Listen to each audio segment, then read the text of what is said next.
Hi, everyone. Thank you so much for joining us. Today's webinar is about the Phocos ESS-L lithium energy storage solution.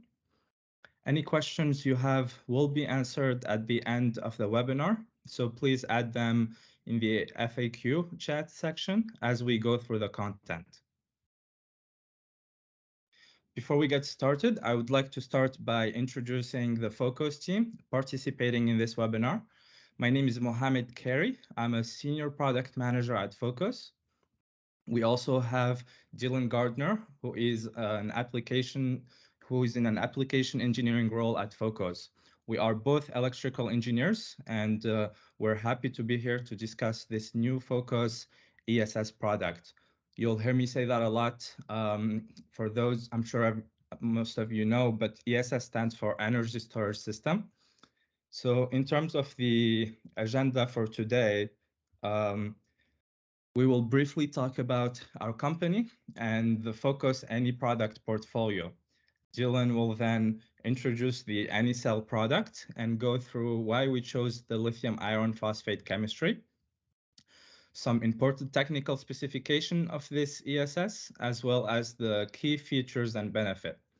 We will then cover the simple installation and commissioning process, and we will end with the added value of our cloud-based remote monitoring platform. So at Phocos, we believe that energy is prosperity and everyone should have access to reliable power. So we envision a world where renewable energy is the most accessible solution for all. Phocos was founded in 2000, so we crossed the 20-year milestone a couple years ago. This is important because we've been around much longer than the 10-year warranty we provide for this energy storage solution, which is not very common in the lithium ESS marketplace. We earned our strong reputation with high-quality energy solutions for people without grid power. And we have expanded our off-grid innovation and success to include on-grid and edge-of-grid applications in the last 5 years. So we have really grown from being your off-grid partner to your any-grid partner to really meet more energy access challenges in the global market today. We have a global presence with 4 offices worldwide.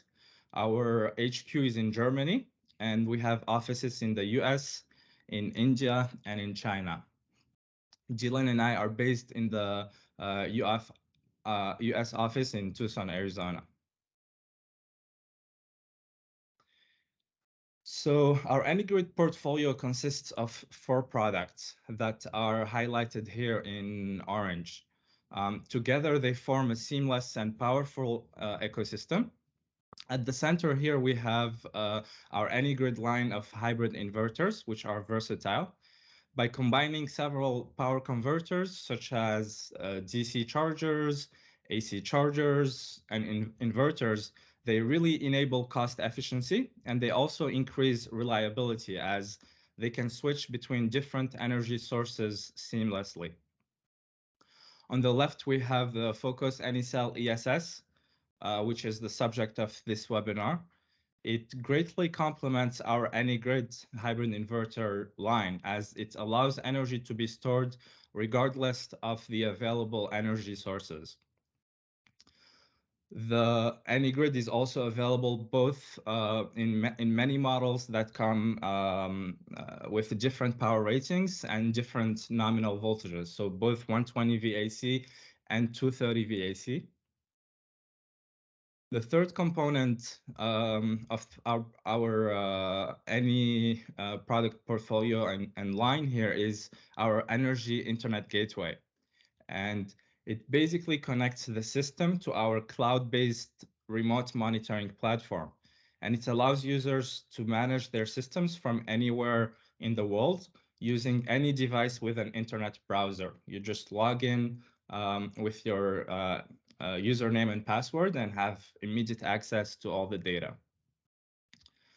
We will cover this in detail later in the webinar, but another functionality of this gateway is to provide the closed loop communication between the hybrid inverter and the ESS. And we chose this by design because of the over-the-air update feature of the gateway.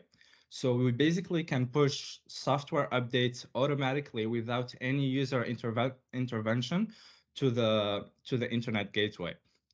The gateway always checks on the cloud for the latest software available and is able to update itself.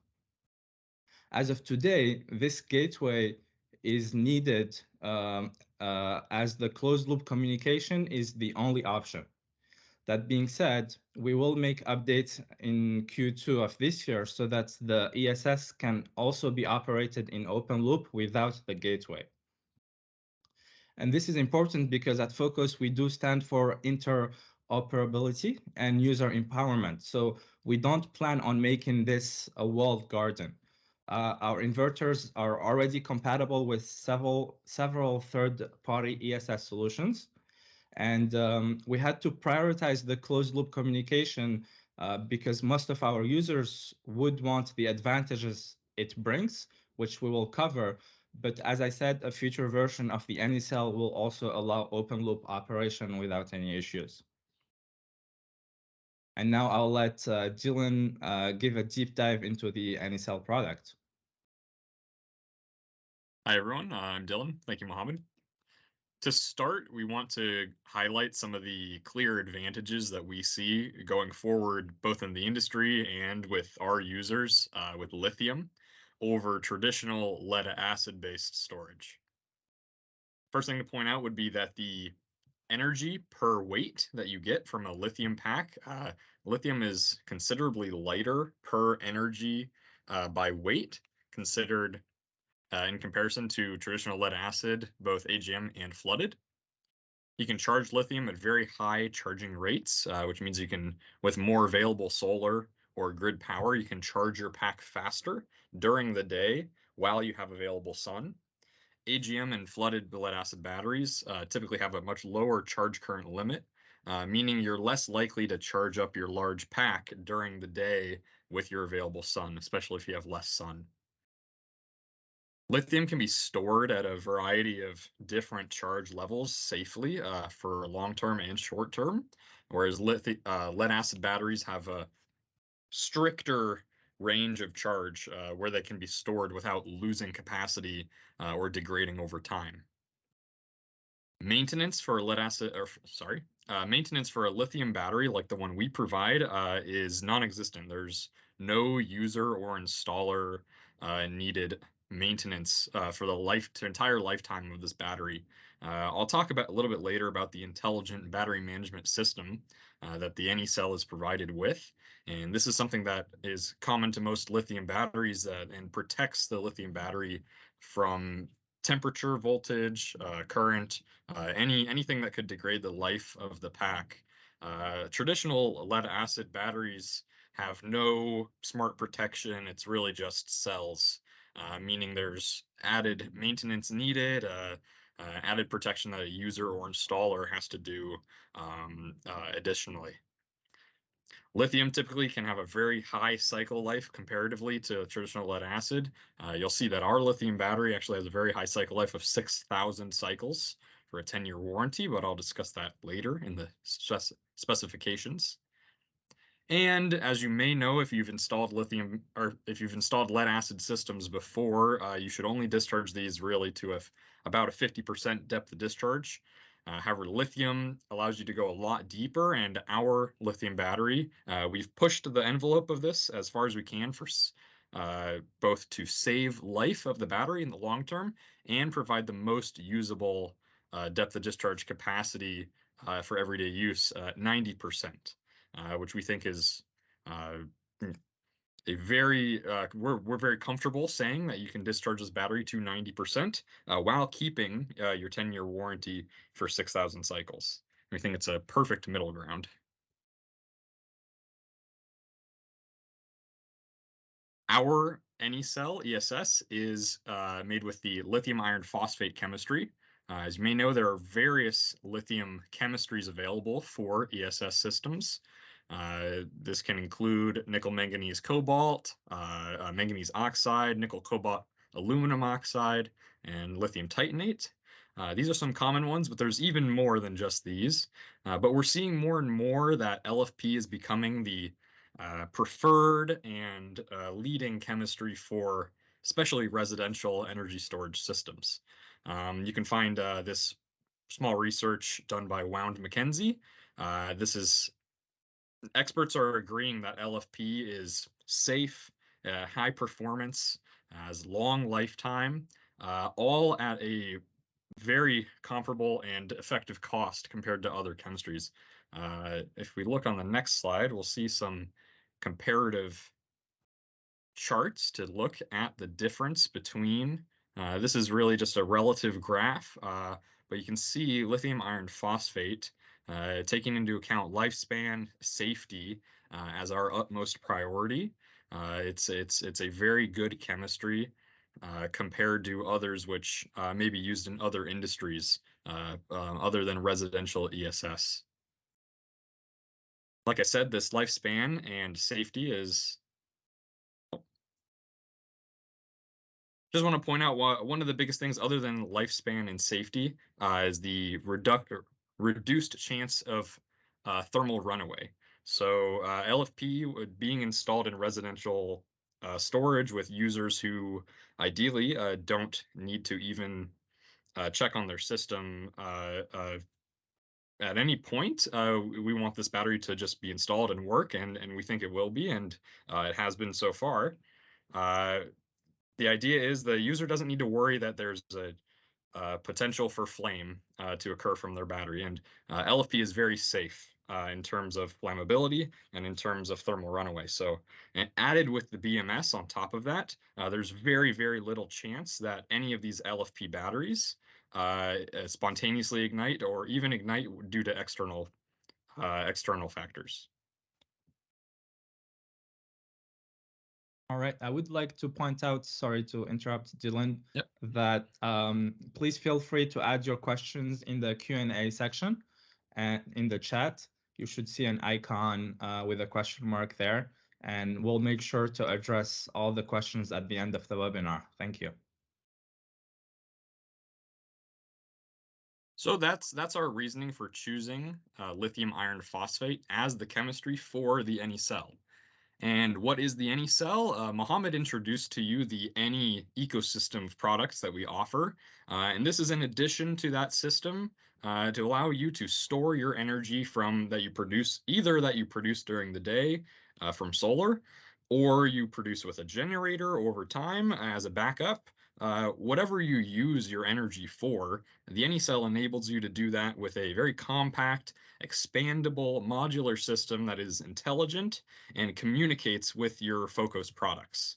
The advantage of the Phocos NE cell over other ESS, we think, it majorly comes from the integration with the Phocos NE line of residential energy management systems.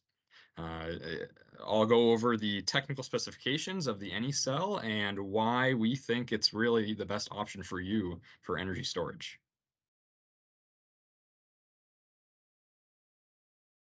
Just to cover the product name and our choices here, Mohammed mentioned that ESS stands for Energy Storage System.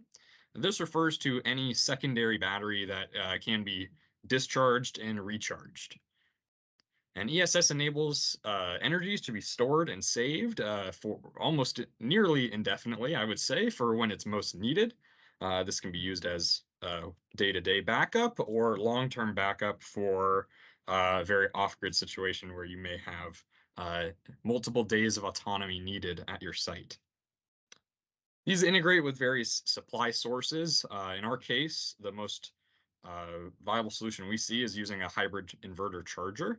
And this allows you to save energy and reduce environmental impact of using grid power or generator power over time.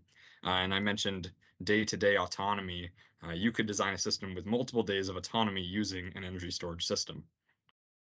Our any cell ESS-L 5 kilowatt hour 48 volt. It's exactly what it sounds like. This is an energy storage system, lithium based, a nominal capacity of 5 kilowatt hours, and for systems of 48 volts.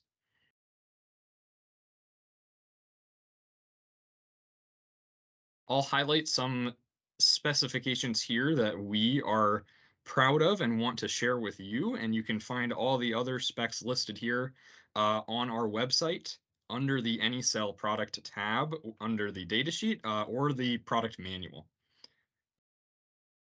Most important things to highlight here, the nominal voltage is 51.2 volts, but again, this is for any 48 volt nominal 48 volt system, like the AnyGrid 5K W 120 volt or 6.5 kW 120 volt, or the 5K 230 VAC, or the AK 230 VAC. The capacity, the total capacity is 5.12 kilowatt hours, which corresponds to a discharge capacity of 100 amp hours. You can discharge this battery up to 100 amps continuously, with a peak of 200 amps per battery module, and you can charge the pack up to 75 amps continuously. The max depth of discharge, like I mentioned earlier, is 90%. And that 90% depth of discharge will keep you within the warranty for your over 6,000 cycles, 10-year warranty. Feel free to extend these batteries up to 8 in parallel. We'll talk about some installation methods later, but really you can install these batteries in a system with up to just about 41 kilowatt hours of storage with a single any ecosystem of products. Self-consumption of the BMS and the contactor is very low, just 3 watts. And again, we think this is a very small, compact battery. You'll see that the size is 17 inches by 24 inches by 7 inches. And we'll discuss why that specific size was chosen for certain rack mount solutions later.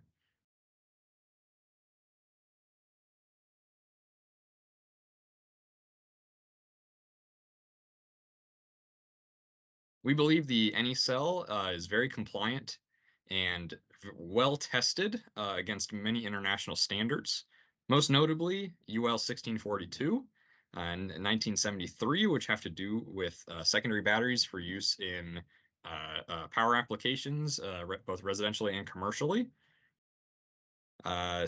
IEC 62619, this is a international standard for safe operation of rechargeable lithium batteries in industrial applications.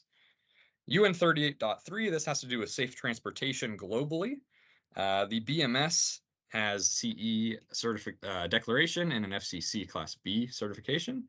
And the AnyCell is manufactured in an ISO 9001 and ISO 14001 facility, meaning the manufacturing facility adheres to quality and environmental sustainability requirements.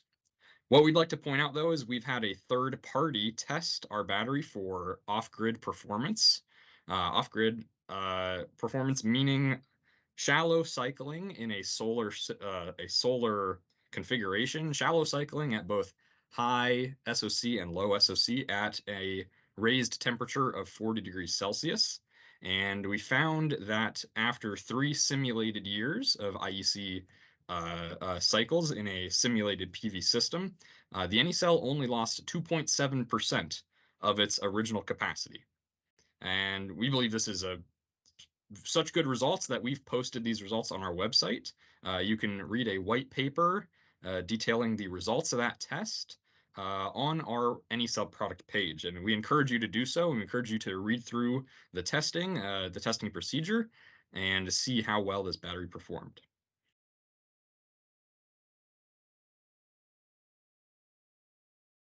Getting a look at the user interface, everything you interact with on the AnyCell is accessed through the top face of the battery. On the left, you'll see the SOC display and the BMS power button.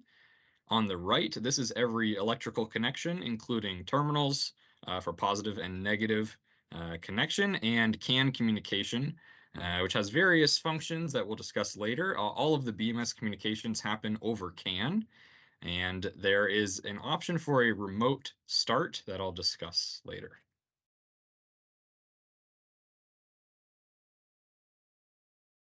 In the wiring port that we call it, there is a terminal cover plate that comes installed above this cover with a small rubber flange.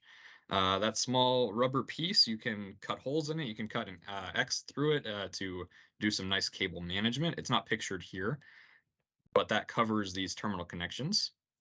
You have 2 positive and 2 negative lugs for daisy chaining your batteries if you choose to connect them that way without a bus bar. The CAN 1 connection, that's a standard 8-pin, 8-contact RJ45 connector for BMS to BMS communication when using batteries in parallel. And we'll see a diagram showing how you actually install communication cables for a system of multiple batteries. CAN 2 is used for battery BMS to the AnyBridge communication for our closed loop BMS communication with the Any ecosystem.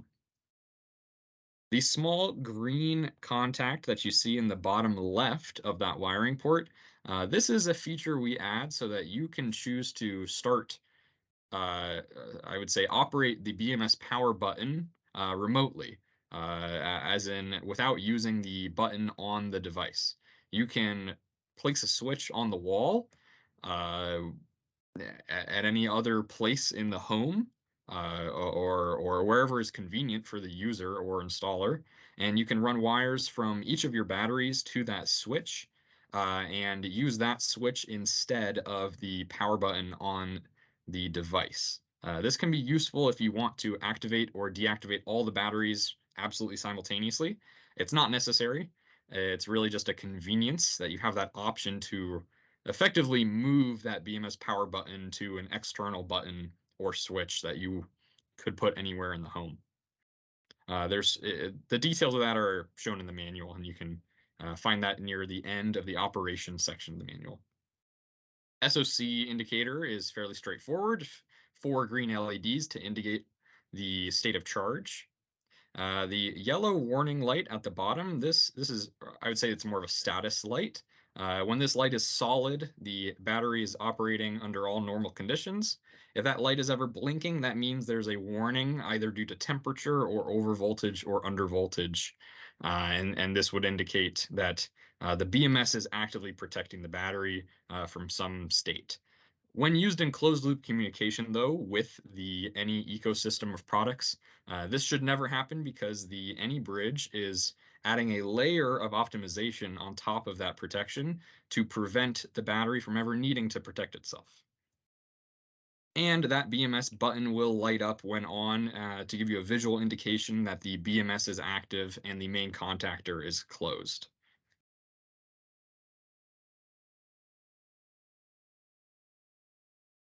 You can mount the AnyCell in a variety of options. We're very flexible on how we recommend you can mount this. Our favorite mounting method is the wall mount. We include 2 rails for mounting this on the wall with a small side support bracket. This is the best method, we think, because it lets you place the terminals of the battery as close as possible to the terminal entry on the Any grid. You can imagine if your Any grid is above the battery, you could have a very short distance from the terminals on the Any cell to the battery terminals on the Any grid. This is our recommended method. However, the battery width is chosen so that this will fit in a standard telecom rack mount. We provide some flanges for the front of the Any cell when tilted on its side with the terminals facing out to install in a rack. You could also mount on the floor if you choose, but we recommend you do not mount on the floor directly, but you have at least a foot of space from the ground. This is because flooding may be common in some areas, and the battery is not fully protected on the terminal connections from water intrusion. So we do recommend if you mount flat without a rack mount on the floor, leave some space from the ground, about a foot.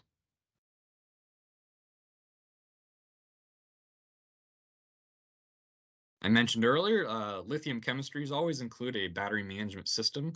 We believe our battery management system is special. We provide both safety, measurement, optimization, and control through this battery management system.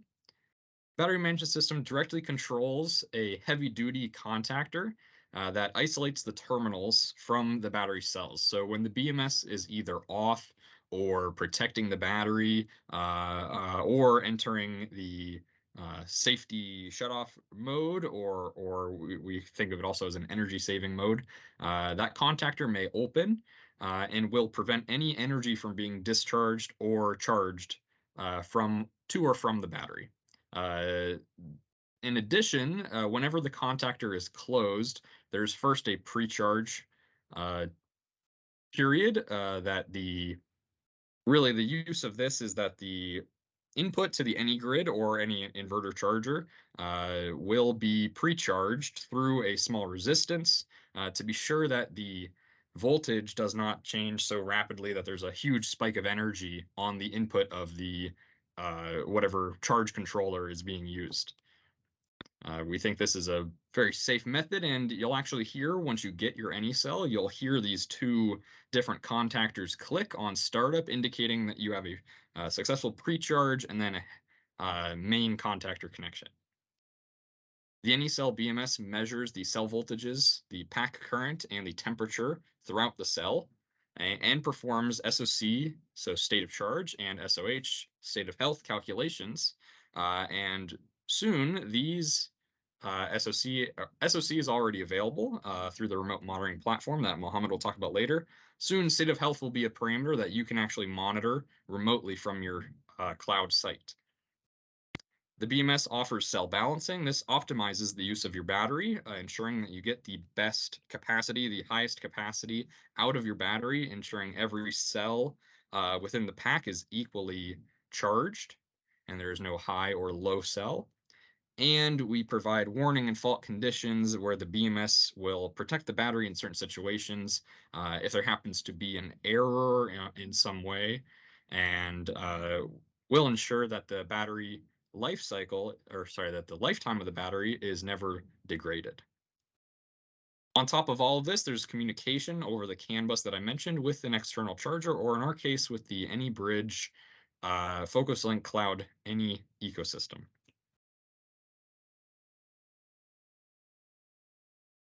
To sum it all up, we've chosen our hardware very specifically to provide you with high quality lithium iron phosphate cells that have been industry proven, and the experts are all agreeing that they have a long life, are safe, low risk of fire.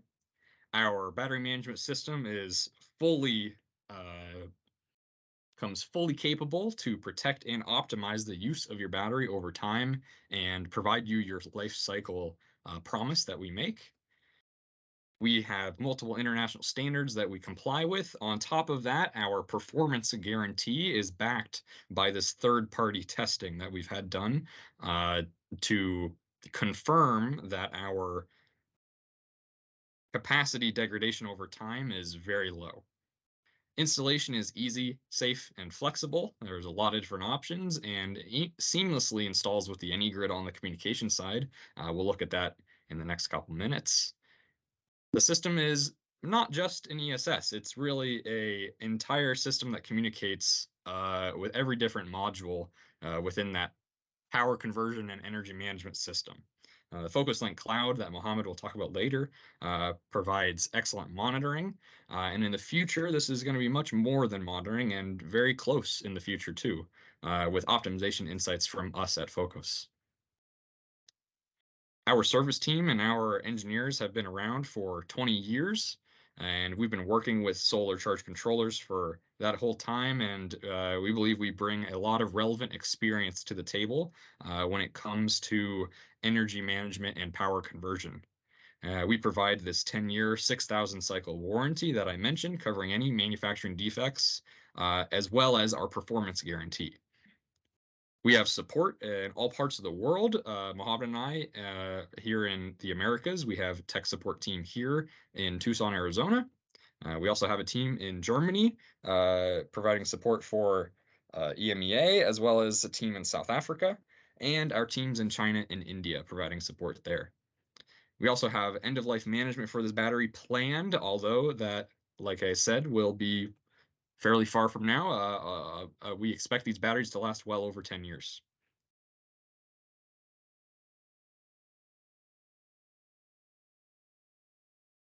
To go over the closed loop communication, we'll have to bring the AnyBridge PLC-CAN into play. This is our remote monitoring gateway that connects already over RS-232 with any of the AnyGrid product line. And now the new AnyBridge PLC-CAN, this is really a facelift to the original AnyBridge PLC that has added a CAN bus port. The two products have all the same features and actually run on the same firmware. Old AnyBridge PLCs will be updated with firmware continuously, the same as the AnyBridge PLC-CAN, and these systems will still work fine. There's no need to switch them out unless you are implementing an AnyCell ESS.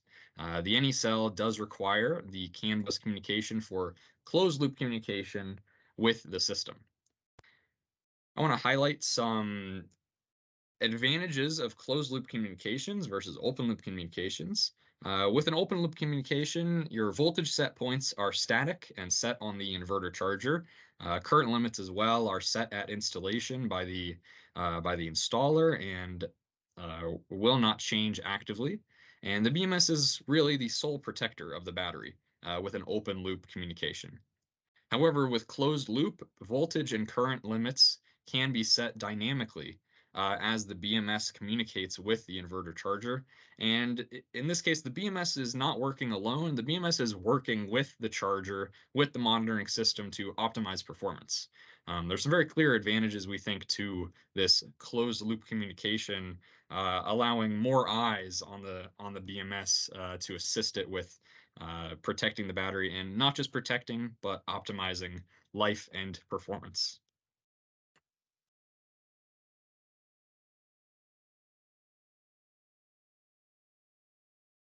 So we mentioned that the commissioning is easy and simple and seamless, and this is to show you really how true that is. If your AnyGrid is already installed on the wall next to your AnyCell, all you need to do with the system powered off, of course, is connect a standard 8-pin or 8-position 8-contact RJ45 cable, which is included with both the AnyBridge and the AnyCell. You'll get one of these cables with the AnyBridge and 3 with every AnyCell.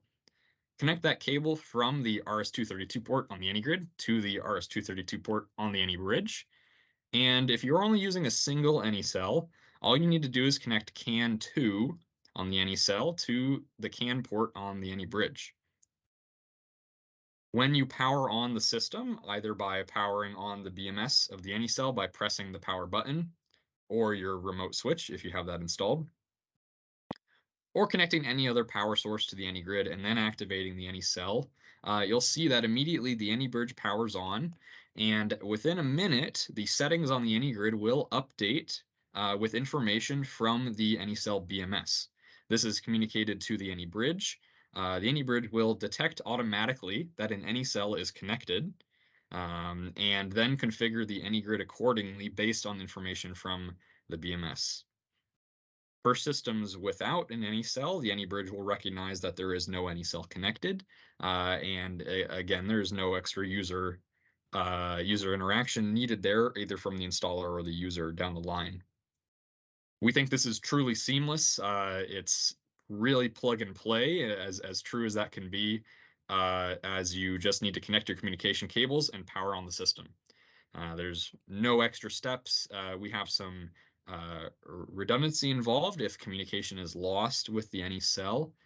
One thing to consider for installation is that we ask you to terminate the CAN bus on the end of the each network. So what that means is, and you can read about this in the manual if you have questions, or feel free to ask questions here. We ask that you terminate using the small dip switches next to each CAN port. Both CAN 1 and CAN 2 each have a dip switch. And if you flip up the number 2 switch on the dip switch, that will terminate that connector. The any bridge already terminates that connection, so there's no need to do it there. And that's how simple it is with just a single any cell. With multiple any cells, there are a few extra steps. Most notably, you must connect CAN 1 on each any cell module. So this is used for BMS to BMS communication. This is so that every BMS can become aligned with the other BMS and be sure that they all know the operating parameters and so that they can balance amongst themselves. CAN 2 is still used for battery module to any bridge communication, and that connection will be made the same. One thing to note, CAN 1 and CAN 2 should never be connected together. These actually operate at different bit rates, so that would be a bit of a problem for the bus. But as long as you connect CAN 1 on each any cell to every other any cell, and CAN 2 on each any cell to every other any cell, and to the any bridge, the auto commissioning is still, like I said, within a minute, your system will auto commission. The any cells will be detected. The max current, charge and discharge, the voltage set points will all be set on the any grid accordingly within a minute of boot up of the any bridge. And note again the termination. For long cable runs, this is especially important that you make sure all of those dip switches are set at the terminating points in the network. In this case, it would just be the battery at the end of the communication loop and CAN 1 on the battery at the start of the loop. Again, the any bridge terminates its CAN port by default. That's not something the user can change. So there's no need to terminate that network within that first battery.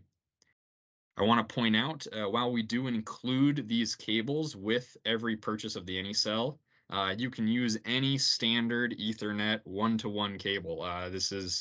It's all very standard. There's no requirement for Cat6 even. You could use a Cat5 cable. There's very flexible in terms of what you use to install this. We recommend you use the ones we include because those are short distance, and the short distance is going to give you the best performance that we can guarantee. However, if you need to make your own cable, it's a viable option for you.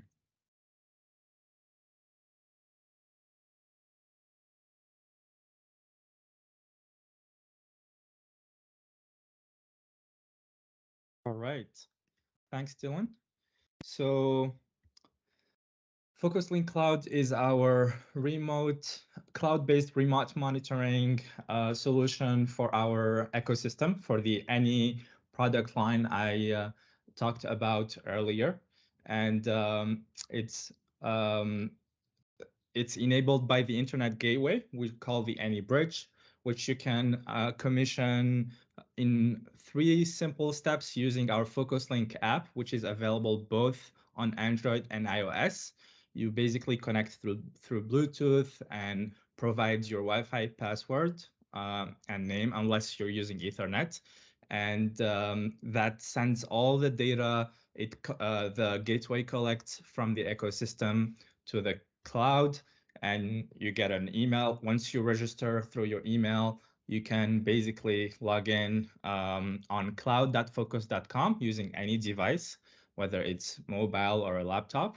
And you can see some quick and easy system diagnostics on the browser.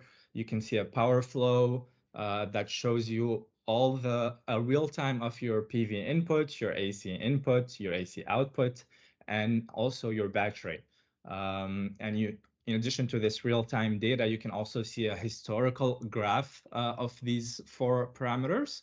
And we also provide an aggregation for multiple devices, and as of now up to 3, and we'll be releasing in the next couple weeks, definitely not months. We'll be adding functionality up to the full 9 units that the system is capable of. And on the graph, you can easily select different time-based intervals, so you can really focus and zoom in on a specific time or zoom out. You can also download the data as a CSV for further analytics. and working on the data yourself. And you can share all the access with team members or anyone you want to check the data.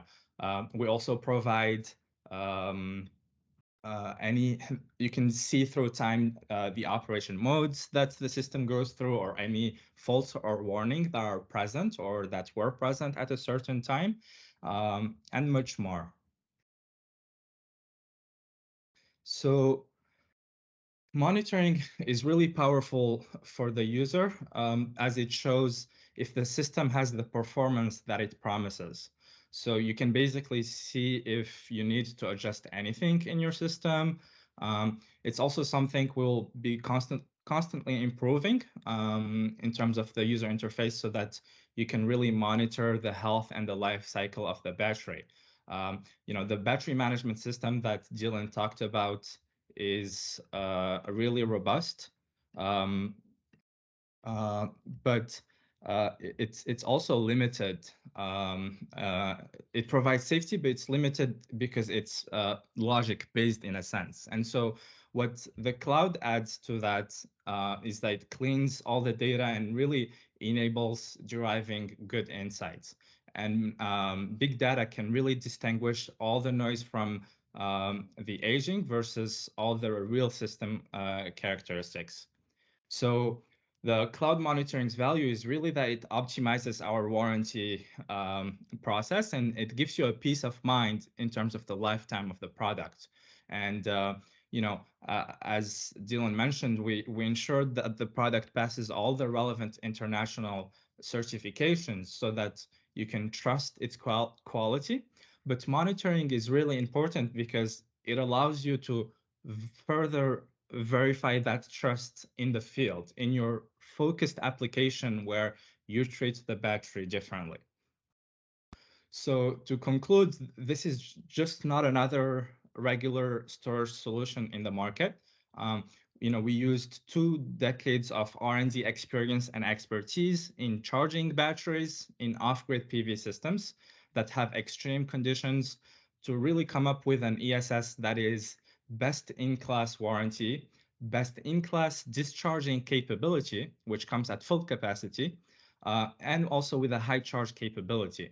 What is typical in the marketplace for a 100 amp hour pack is about 50 amp versus our 100 amp discharge capability and our 75 amp charging capability. Our solution is really compact and it's easy to use with flexible mounting, whether you want to do a wall or rack mount. And it's pretty much a plug and play commissioning with just connecting the internet gateway. Our solution complies with all the relevant international standards, and whether they're about the BMS or whether they're about the construction of the lithium cell, and Dylan went over the list of that. And as he said, we even went above that to pass with specific industry standards that are application focused, such as the IEC 61427, which is really about the performance in an application focused on PV systems, specifically off-grid, which are a tough application with extreme conditions and where the batteries are really cycled. Compared to a grid application in off-grid, by default and by design, you are going to be cycling your battery. And so our warranty is backed up not just by the quality demonstrated with these standards, but also by our remote monitoring solution, because it gives you visibility into the BMS. And monitoring allows you to really go beyond just the safety management provided by the BMS, as it really adds monitoring performance in your specific application and usage, as well as the lifetime of the system. So last but not least, I would like to point out some online resources. Our website is an excellent resource for submitting inquiries, whether they're technical questions or sales questions, and accessing many types of documents, such as our Phocos catalog. Our YouTube channel has also a lot of content about both our product, but also general topics and some frequently asked questions. I would like to also mention that a recording of this webinar will be available there on our YouTube channel in the next few days, so feel free to share it or revisit it. Thank you so much for listening. We will now respond to questions. And as I said, please feel free to add any questions into the chat, and Dylan and I will make sure to go over those. For more videos and information, go to www.phocos.com. Phocos, making reliable energy access possible. Anywhere, anytime, any grid.